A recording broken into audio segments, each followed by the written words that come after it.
number 7 in the table, and these are all subject to change after discussion with people, but it's a conception.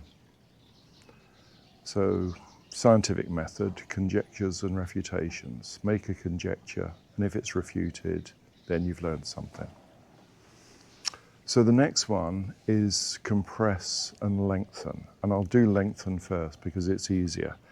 Again, I'll do sideways.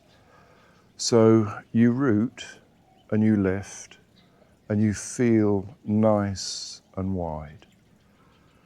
You can do this with a partner work really easily because you can come into a position, they can put their hands on your forearm full of intent with your arm, and you can just allow them to pressure and feel that pressure going through your body into the back foot if you've got the right alignment.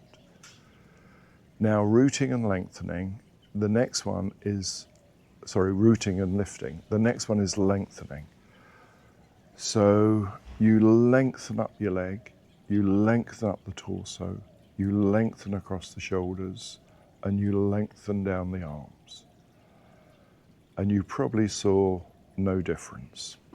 So I'm going to do that again on the other side. So root and lift, feel comfortable, and then lengthen up the leg, lengthen across the hips, up the torso and across the shoulders, and lengthen down the arm. You may not see much difference, but if your partner is giving you some pressure, they will certainly feel the difference. And another one you can do is the same position in pung. Get your partner to push upon pung. No tension in the shoulder, no tension in the arm. You're nice and sung, rooted and lifted, and then you can lengthen. The leg, the arm. Don't forget the other hand. You can lengthen there too. Now, the pair to that is compress. And I don't know how to explain this,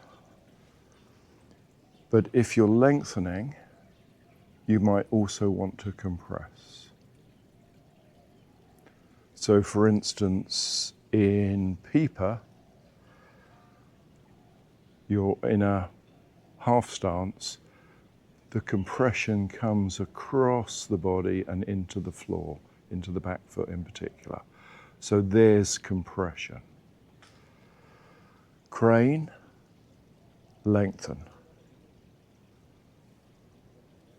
Pipa, compress. Needle to see bottom, compress.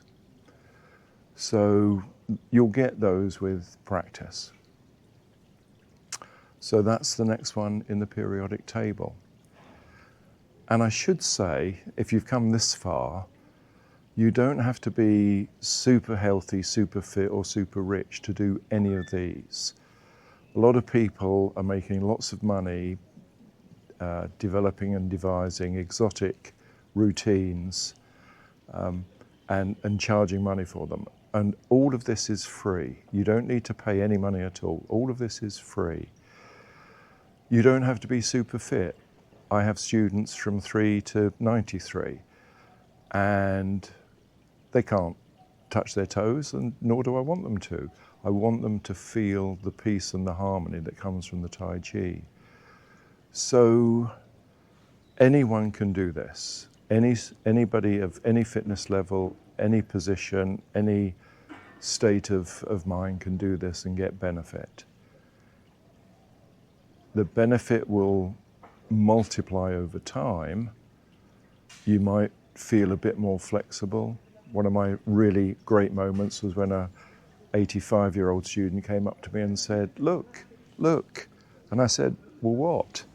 And she said, well, when I came to your class 2 terms ago, I couldn't lift my arms above that. And now I can do that. And I was so chuffed. Anybody can do this, and you don't need to pay a fortune. It's all freely available on websites and YouTube.